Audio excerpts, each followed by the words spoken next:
Bismillahirrahmanirrahim. Assalamualaikum warahmatullahi wabarakatuh.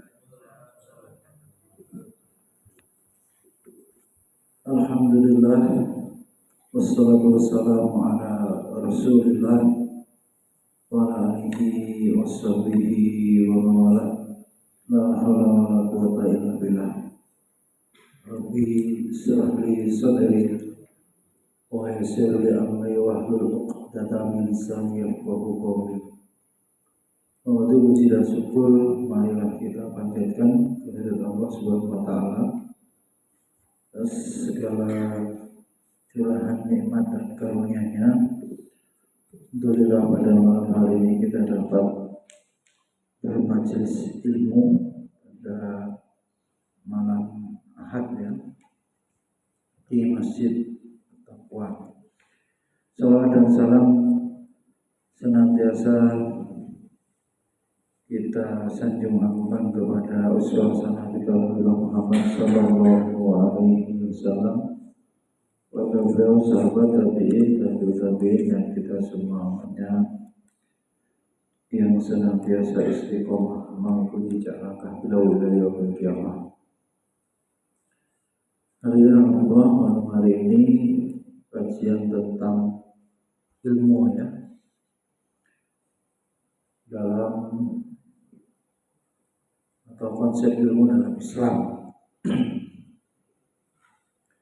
Dari Allah, masalah umat ini sangat banyak.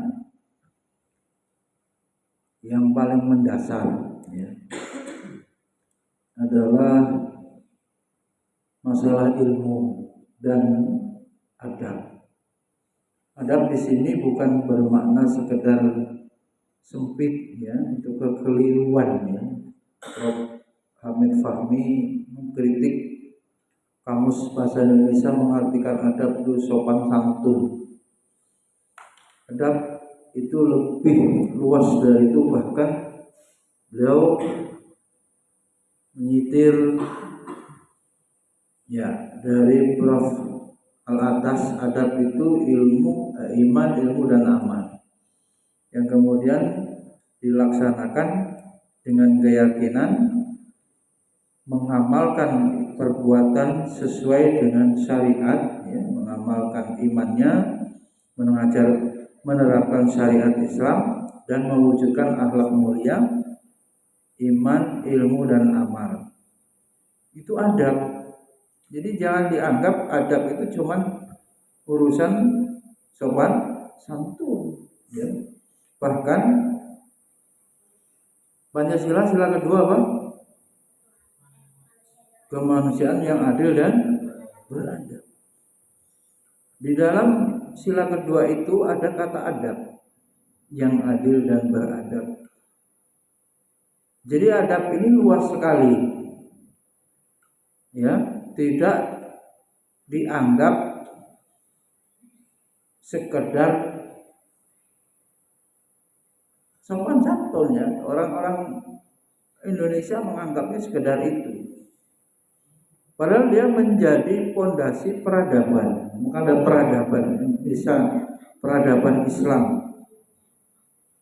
Karena di dalamnya mewujudkan bangsa yang beradab, yang memiliki peradaban dan itu bernilai universal seluruh dunia, bukan sebatas adab sempit lokal atau bangsa Indonesia. Sehingga Islam ini rahmatan lil alamin, universal dan bukan khusus untuk bangsa Arab. Seluruh kafatalinas, bahwa arsalnaka kafatalinas. Sebenarnya aku diutus untuk seluruh manusia. Dan ajaran Islam itu sama di benua manapun di negara manapun. Jadi tidak dibatasi bangsa. Jadi negara yang beradab. Oleh karenanya masalah besar itu ya loss of adab. Rob Nabi Alatas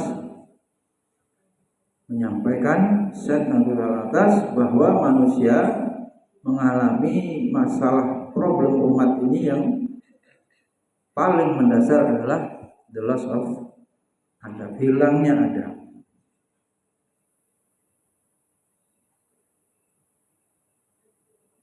Kemudian manusia juga menghadapi problem karena keliru adab tadi, tidak bisa meletakkan sesuatu pada tempatnya sesuai harkat, martabat dan kedudukannya dalam pandangan Allah. Manusia kemudian menjauh dari ilmu, menjauh dari ilmu. Abi aja berhenti main HP-nya. Dengarkan. Setiap taklim cuma begitu terus. Apa masalahnya? Orang dijauhkan dari ilmu. Jadi tidak ada kebanggaan lagi menjadi sarjana karena hanya berujung pada pekerjaan, berujung pada apa? Memburu apa? Harta dengan kuliah puncak tertinggi, pendidikan tinggi, ya kan? Akhirnya ilmu itu menjadi barang yang dikejar dagangan, menjadi apa? Komoditas. Memang kamusnya banyak, tapi dia tidak sampai pada hakikat ilmu yang sesungguhnya, dan banyak yang tidak kuat memilih jalan ilmu, kemudian futur dan terjatuh, bergeser, tidak lagi punya idealisme, kebanggaan. Orang tua itu tidak bangga kalau anaknya alim, lebih bangga kalau anaknya menjadi pejabat dan menjadi kaya. Jadi cita-cita orang tua itu sudah jauh ya dari konsep ilmu dalam Islam. Bahwa ilmu itu yang meninggikan derajat manusia di hadapan Allah, diuji oleh Allah kehanifannya, kelurusannya itu diuji dengan berbagai bentuk ujian-ujian yang melunturkan ya idealismenya. Lama-lama juga kendor, lama-lama juga pragmatis istilahnya. Apalah kuliah ujung-ujungnya juga mau cari kerja. Mudah sekali antum sebagai tolib, santri, pencari ilmu cuman itu, gitu. Tidak membawa misi kenabian, tidak melanjutkan dakwah. Ya untuk apa? Itulah yang kemudian motivasi terbaik dari dalam diri bahwa berada di jalan ilmu, jalan kemuliaan, kebanggaan, meskipun diuji dengan berbagai macam kemiskinan atau kesempitan, tapi dia meyakini, punya keyakinan yang teguh, Allah memuliakan saya bila saya ikhlas, bila saya mencari ilmu murni, hanya mencari ridho Allah. Dan ini berat.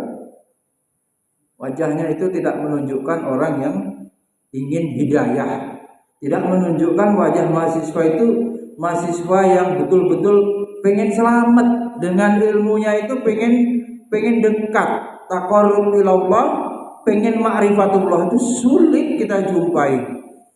Ya, arahan-arahan motivator, arahan-arahan juga semua mengarah kepada kesuksesan materi, kesuksesan apa? Dunia. Maka ilmu berubah menjadi barang, seperti barang dagangan.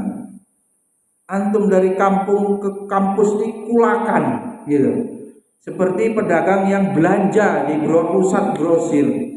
Nanti setelah selesai antum ecerkan asongan jual, ecer. Antum sampaikan ilmu itu, jangan mengharap imbalan dari lembaga atau orang yang memanggil antum. Kalau hanya itu jelas ini ilmu dijauhkan, ya, umat Islam dijauhkan dari ilmu yang nafi. Bahkan ilmu itu ya dihilangkan nilai-nilai adab. Adabnya hilang terhadap ilmu.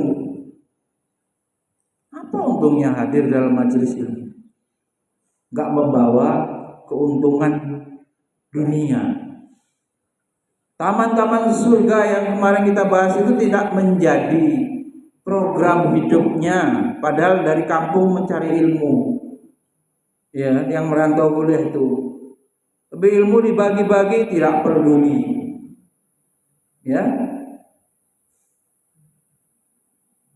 Maka the loss of adab, hilangnya adab, ini efek buruk dari fenomena adalah terjadinya Konfusius, kebingungan, kekeliruan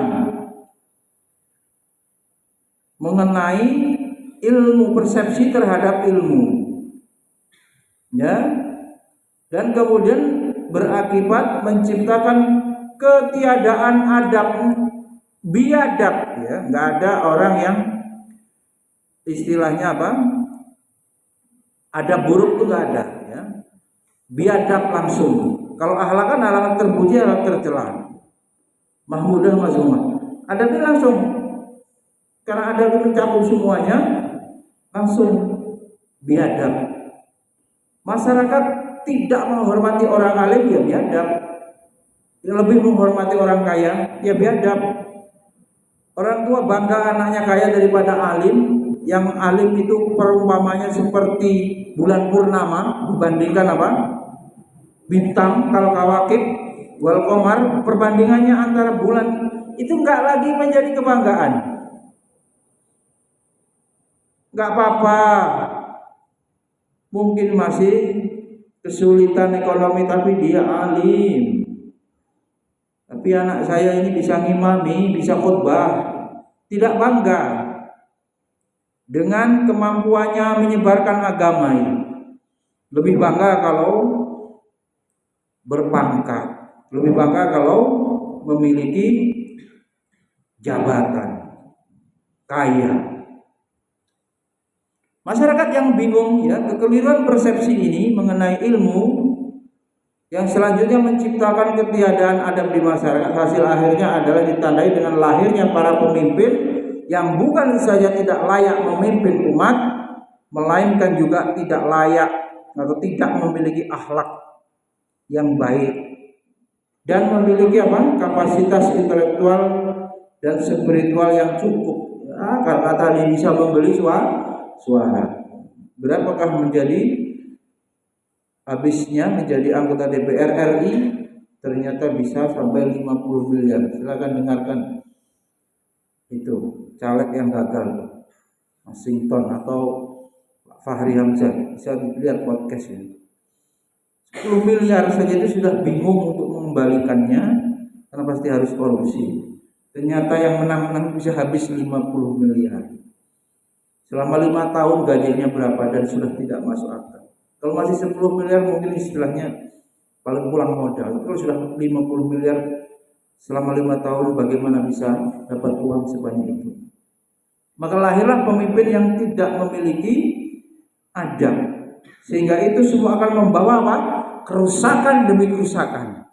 Sebab kemungkaran ilmu melahirkan apa? Kerusakan ilmu ini melahirkan manusia-manusia yang rusak dan membuat menghalalkan segala cara dan membuat kebijakan, atau kalau dia pemimpin akan memutuskan undang-undang, membuat kebijakan yang bertentangan dengan ajaran Islam, bertentangan dengan nilai-nilai agama.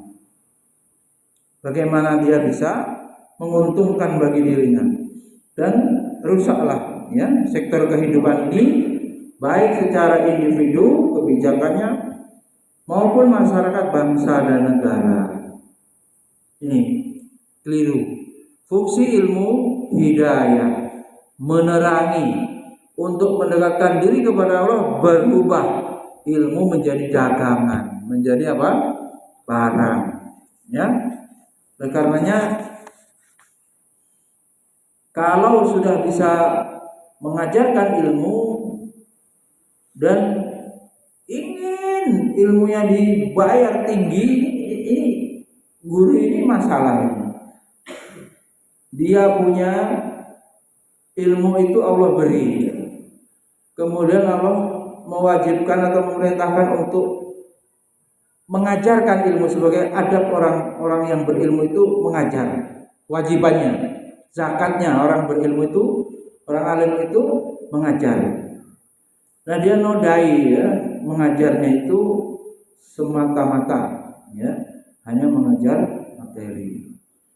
Pikirkan yang Allah perintahkan, yaitu ibadah-ibadah berdakwah. Jangan memikirkan yang sudah dijamin. Coba. Supaya ngajarnya itu ada hasilnya dan ada nikmat gitu ya. Sebagai seorang guru itu merasakan kenikmatan mengajar ya. Nasrul ilmi, menyebarkan ilmu itu Allah memberikan kepada guru itu mutmainnah, ketenangan. Ya, apapun beratnya, apa ini kesulitannya. Dan itu tidak bisa tergantikan dengan materi seberapapun. Jadilah guru-guru yang robbani, yang menyandarkan seluruh kegiatan aktivitas geraknya untuk menggapai keridhaan Allah, untuk mencapai wajah Allah, mengharap wajah Allah. Adalah ilmu dan adab ya. Ini dalam Islam ya. Ini menyatu ya. Ilmu dan adab ini menyatu. Yang saling menguatkan, saling menguatkan. Kalau diringkas, mengapa harus belajar adab sebelum ilmu? Dengan belajar adab, Allah akan memudahkan kita memperoleh ilmu. Dengan kita beradab, ilmu itu masuk. Allah yang memudahkan. Khususnya adab-adab dalam majelis diterapkan. Ya, disucikan jiwanya atas keadaan-keadaan. Senangilah ya ketetapan Allah ini. Sebenarnya kita kalau mendalami ya, menyesalkan nggak boleh. Seandainya kan dilarang dalam akidah. Seandainya saya tidak di sini, ya, tidak kerja di sini, tidak sekolah di sini, itu kan nggak boleh. Itu membuka pintu setan. Itu sudah Allah tetapkan yang sudah ini yang terbaik. Itu prinsip dasar seorang mukmin, iman kepada takdirnya benar itu begitu. Ini sudah ini.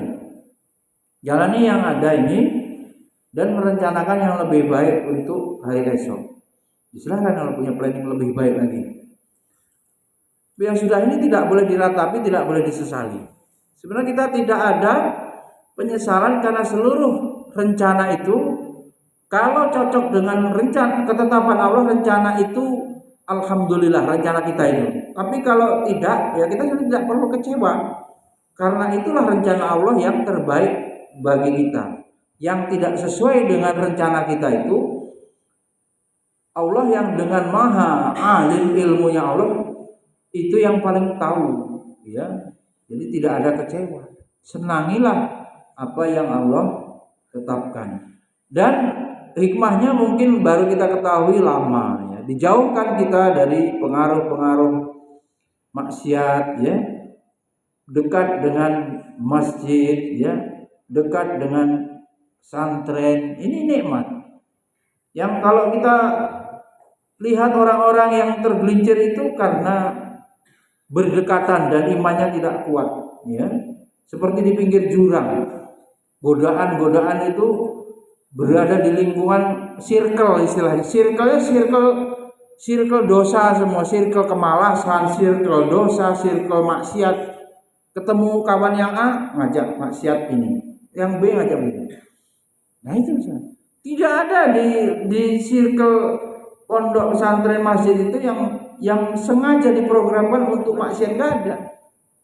Nah kita berada di situ itu sebuah anugerah, dan ada yang tidak mau gitu ya, memilih lingkungan yang beresiko gitu, resiko iman ya, resiko terjerumus kepada maksiat.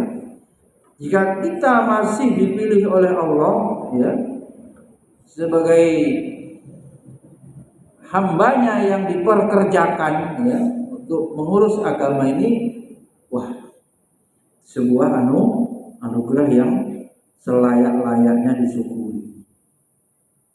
Coba kalau nggak diberi hidayah, pengenannya maksiat terus. Banyak orang yang kayak tadi yang beli perosotan malah mau berobat, jadi lama konsultasi, kira mau bayar jadi lama, disuruh pulang ya nggak mungkin sebelum azan.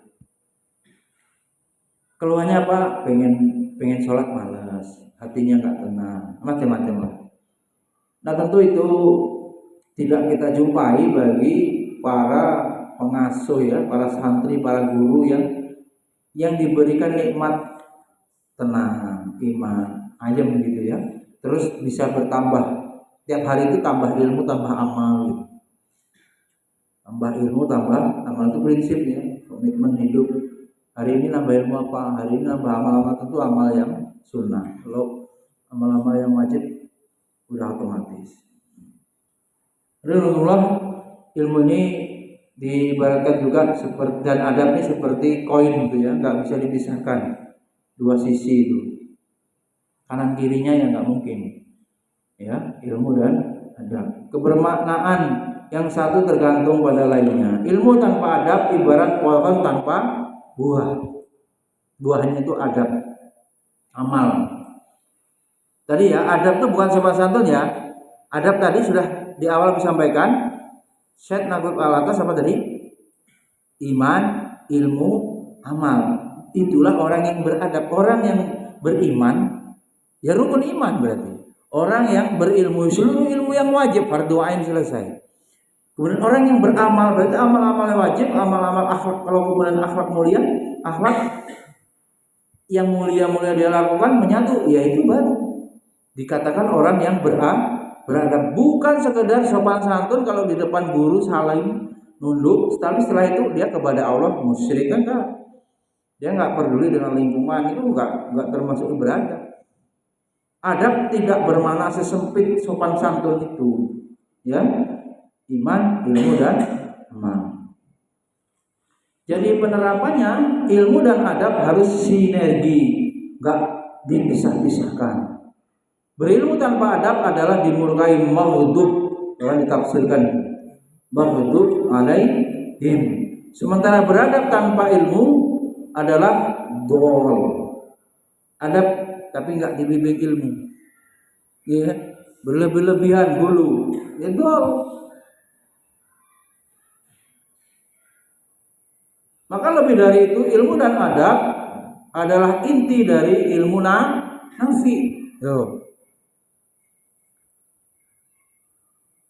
Ilmu yang nafi, ilmu yang bermanfaat.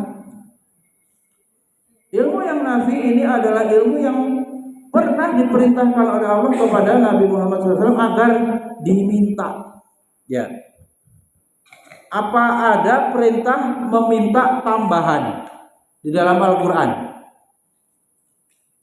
Silakan dicari yang memahami tiap ayat tafsirnya. Ternyata yang dianjurkan Nabi kita, apa itu yang diminta dalam surat Toha? Rabbi zidni ilma. Enggak disuruh Rabbi zidni malan, enggak, harta enggak. Apalagi jabatan, tambahkan, langgengkan, enggak. Terus jadi pejabat sampai mati, enggak. Yang disuruh untuk minta tambahan ilmu. Rabbi zidni ilma. Melalui ayat ini Rasulullah SAW diperintahkan untuk senantiasa berdoa, memohon kepada Allah tambahan ilmu yang bermanfaat. Ibnu Uyainah berkata Rasulullah SAW tidak henti-hentinya memohon. Tuh, Rasulullah memberikan contoh terus menerus tidak berhenti memohon ilmu yang nafi. Sampai kapan? Sampai Nabi wafat. Tafsirnya Imam Ibnu Katsir menambahkan bahwa Rasulullah SAW tidak pernah diperintahkan. Allah tidak pernah memerintahkan Rasul meminta tambahan apapun. Tafsirnya provisi ilmu itu selain daripada ilmu yang nafi. Itu kenapa? Kalau awut-awutan jangan boleh rusak.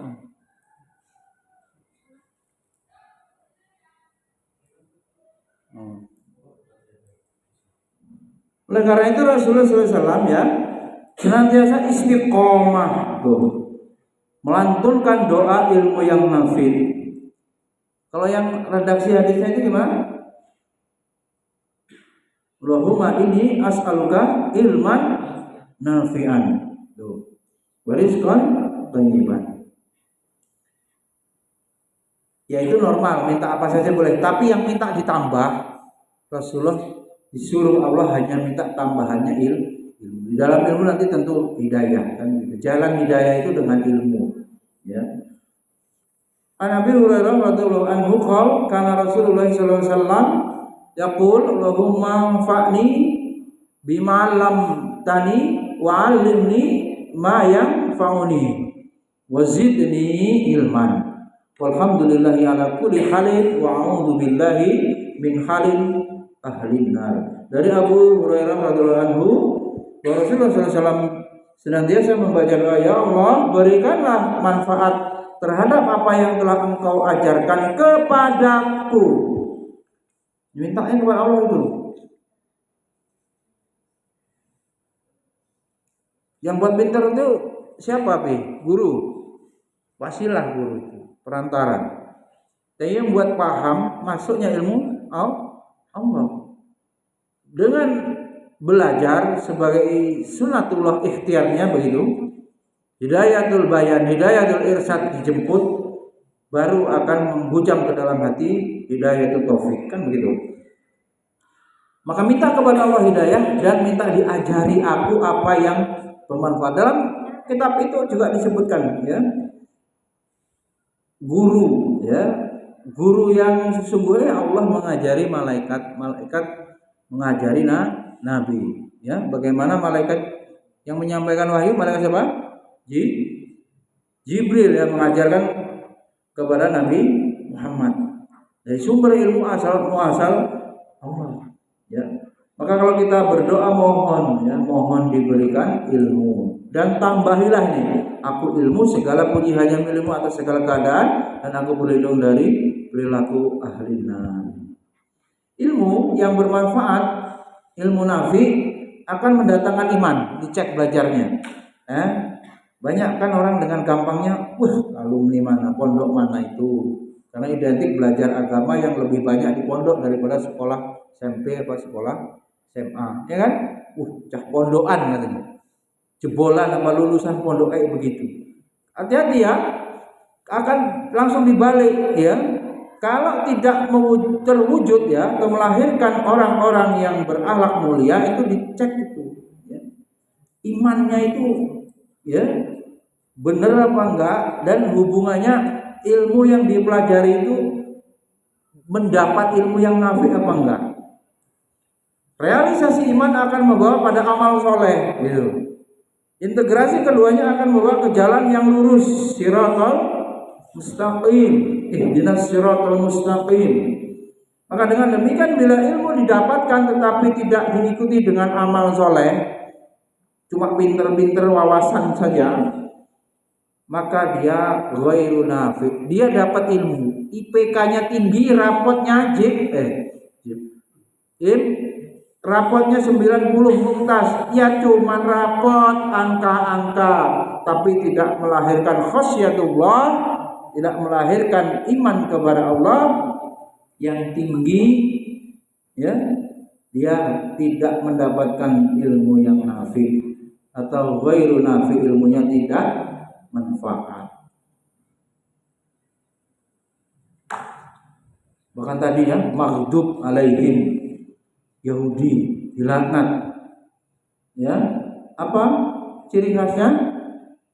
Berilmu tapi tidak mau mengamalkan. Nasrani dolin, banyak dia beramal tapi tidak didasari dengan ilmu. Loh. Kalau Fatihah yang kita baca itu 17 kali minimal itu diantaranya mengulang-ulang itu kita harusnya paham. Jangan sampai seperti Yahudi yang maghdub alaihim, dimurkai, dan jangan kelakuannya seperti Nasrani yang dol, wudu gitu. Dia tidak mau belajar, senang amal-amal sesuka hatinya ya. Ihdinas siratal mustaqim. Rasulullah SAW memerintahkan kepada umatnya agar belajar ilmu nafi. Apa ilmu nafi? Wujudnya melahirkan apa? Iman, rasa takut, dan amal. Tapi kalau masih berbuat maksiat, berarti apa? Belum mendapatkan ilmu yang nafi. Allah belum kasih. Allah kasih kalau antum minta. Pernah nggak minta? Pas istirahat sama pas pelajaran, bahagia mana? Nah itulah. Harusnya sedih kan? Waktunya cuman mubah. Tapi kalau berada di majelis, di taman-taman surga, ilmu dibagikan, memang itu yang dicari. Harapannya masuklah ilmu itu. Jadi kalau cuman istirahat aja yang bahagia, mestilah. Jadi kebahagiaannya orang ini rindu kepada Allah, kemudian ketika belajar dijelaskan Al-Quran, isi kandungannya, ya, guru menerangkan, bahagia ya. Hadis demikian juga, sehingga dia berdoa memohon Rabbi zidni ilma itu masuk. Ya, banyaklah kemuliaan orang alim ini. Hendaknya itu yang menjadi sesuatu yang pantas untuk dikejar, ya, diambisi ke sana itu. Ya, namanya juga santri kan. Dan sekaligus ya minta ya diselamatkan, dijauhkan dari ilmu yang ghairu nafi, ilmu yang enggak manfaat, ya, ilmu yang tidak melahirkan amal. Sallallahu ilman nafi'an wa ta'awadhu billahi min ilmin la yanfa'. Mintalah, sallallahu, mintalah kepada Allah. Apa yang suruh minta? Minta ilmu yang bermanfaat. Sallallahu ilman nafi'an, sallallahu ilman nafi'an wa ta'awadhu billah, dan berlindunglah kepada Allah dari min ilmin la yanfa', dari ilmu yang tidak manfaat. Ilmu ini loh yang membentengi kita dari seluruh dosa. Belum dikatakan orang alim kalau belum mengamalkan ilmunya. Di antaranya kesabaran orang alim itu tarkul ma'asi, sabar ketika menjalankan ketaatan dan sabar ketika meninggalkan larangan atau maksiat. Nah yang nafi ini kuat. Gitu. Kan waktu itu sudah kita bahas bagaimana orang itu memutuskan memilih maksiat atau memilih amal soleh. Hatinya itu terjadi apa? Konflik. Bisikan itu ini, tarik menarik mana yang kuat?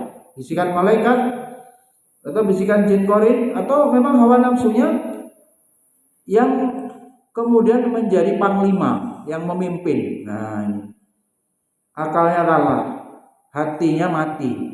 Selesai sudah, eksekusi dosa. Dipilihlah perbuatan itu yang dihitung sebagai perbuatan haram atau dosa. Begitu. Kemudian juga ya, ilmu yang bermanfaat selanjutnya akan mendatangkan rasa takut. Ini bisa dicek seberapa takut kepada Allah. Kalau zolimi orang gimana? Ya orangnya mungkin kalah, tapi dia punya Allah. Kalau dia mengadu kepada Allah, urusannya di akhirat panjang.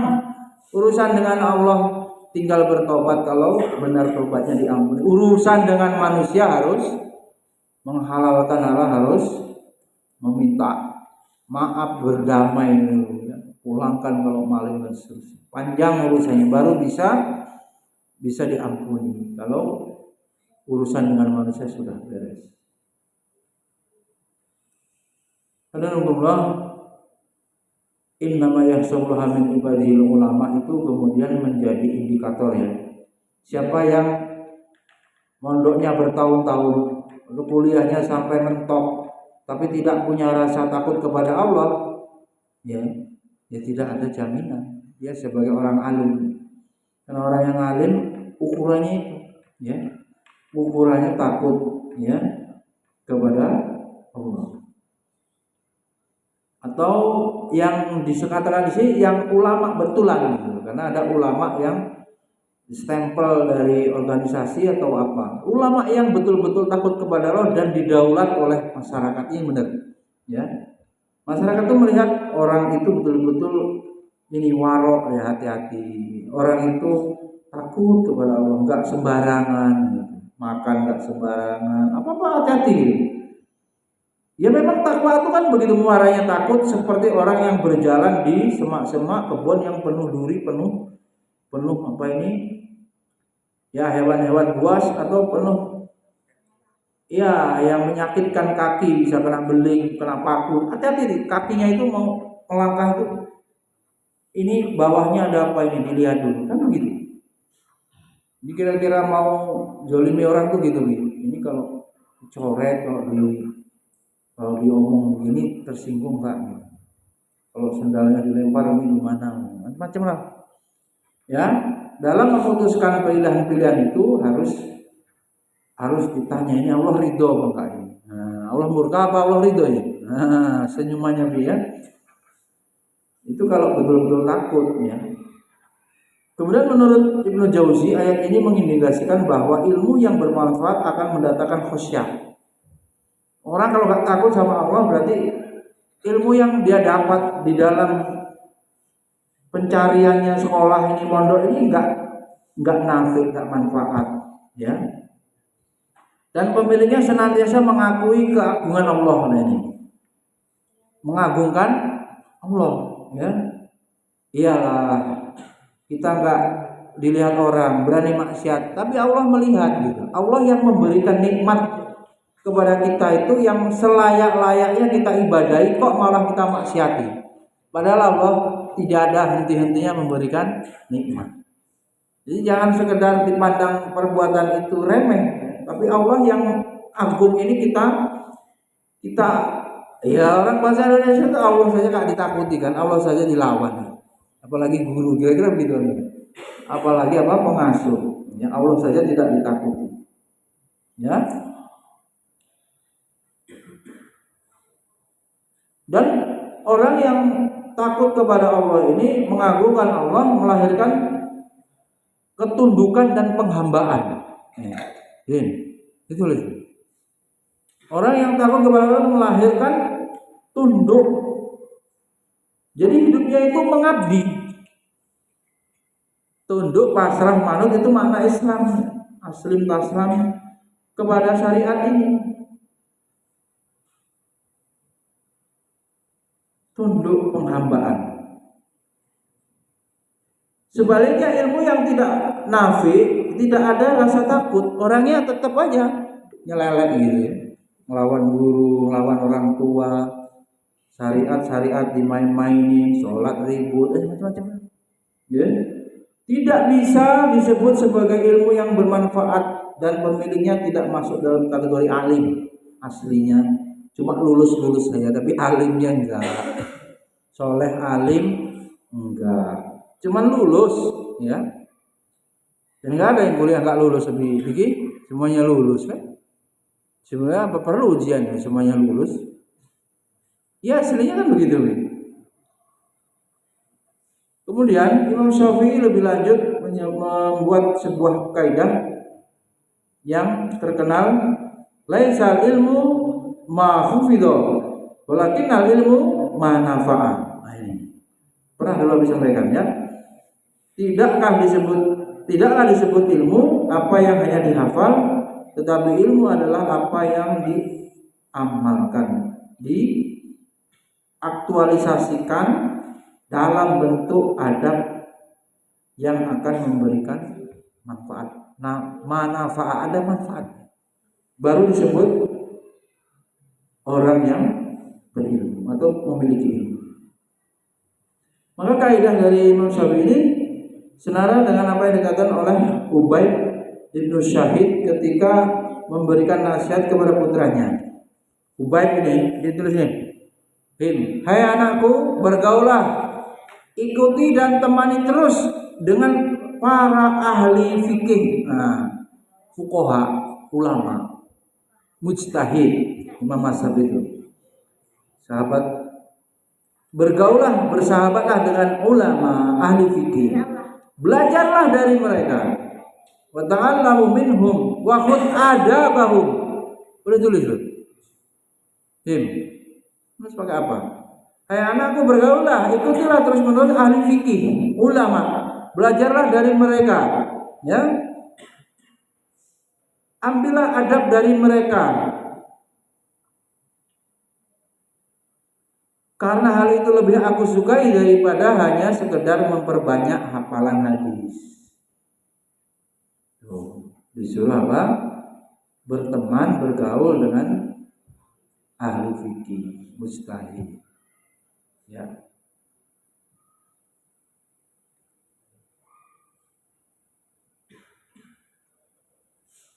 Jadi pentingnya ilmu dan adab dalam tradisi intelektual Islam telah mendorong perhatian para ulama salaf untuk melahirkan sebuah karya ya tentang konsep ilmu dan adab.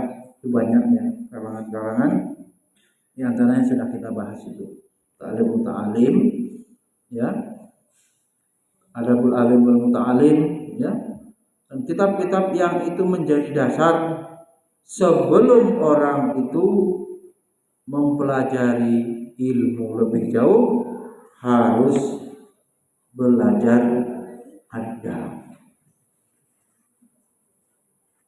Jadi adab memiliki peran yang sentral, ya, yang utama. Tanpa adab di dunia pendidikan, ya, di pondok, di sekolah ini seperti berjalan tanpa ruh dan makna karena tidak ada adab. Lebih dari itu, salah satu penyebab utama hilangnya keberkahan dalam dunia pendidikan menurut Imam Zarnuj, ya, banyak dari para pencari ilmu yang sebenarnya mereka sudah bersungguh-sungguh, ya, mujahadah, sungguh-sungguh cari ilmu, namun mereka tidak merasakan lazatul ilmi, lezatnya ilmu. Ya kalau senengannya sama ceweknya ya, Bang Kumis kan malam minggu ngapel, ketemu seneng. Atau senengannya modif, kalau udah punya duit modif seneng.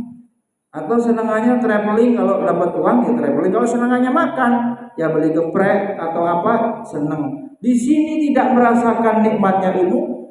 Buktinya apa? Kalau pas ilmu disampaikan itu nggak seneng, nggak ada bekasnya.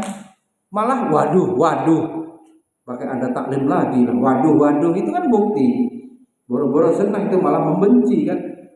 Dia tidak mungkin hati yang seperti itu memperoleh nikmatnya ilmu. Ya namanya orang nggak merasakan, susah. Kok nggak bisa merasakan? Ya pikiran diri, Allah kenapa tidak meletakkan kebahagiaan kepada saya dalam menuntut ilmu?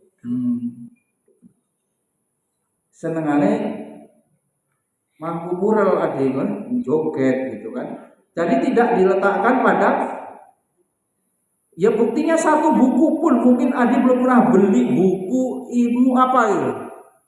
Di antara cinta ilmu kan ada di kitab ilmu itu, beli untuk dipelajari ya. Nah, enggak pernah lihat.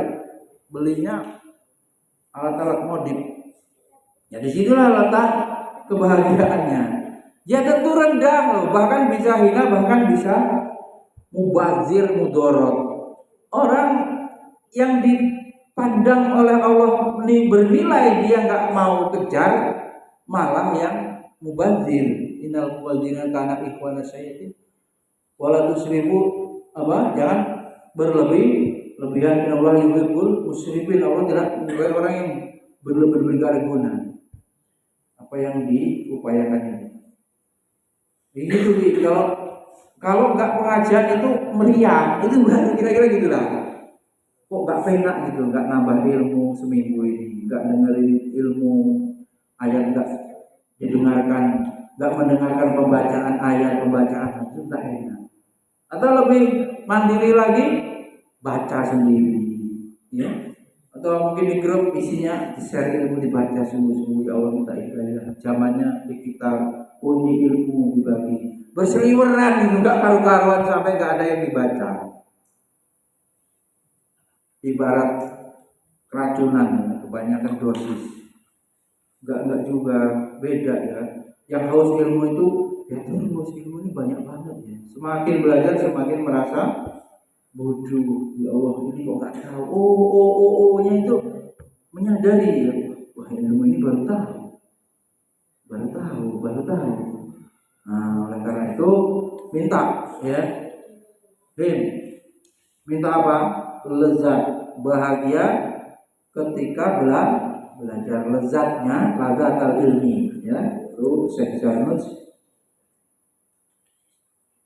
Bahkan ulama-ulama yang tidak menikah itu gimana ini? Karena tidak mau banyak atau memilih menyibukkan diri dengan ilmu dan berdakwah terus begitu kan. Tidak sampai atau eman-eman sayang waktunya untuk ngurusin istri. Seperti siapa? Imam Nawawi yang di hadisnya dia Ibnu Taimiyah ya. Silakan. Ada Allah itu ya kesimpulannya bahwa adab memiliki peran penting fondasi ilmu. Ibnu Jamaah juga ada adab fondasi ilmu gitu ya. Mengamalkan satu bab adab lebih baik daripada 70 bab ilmu. Baik, mudah-mudahan bermanfaat. Subhanallahumma wa bihamdika asyhadu an la ilaha illa anta astaghfiruka wa atubu ilaik. Assalamualaikum warahmatullahi wabarakatuh.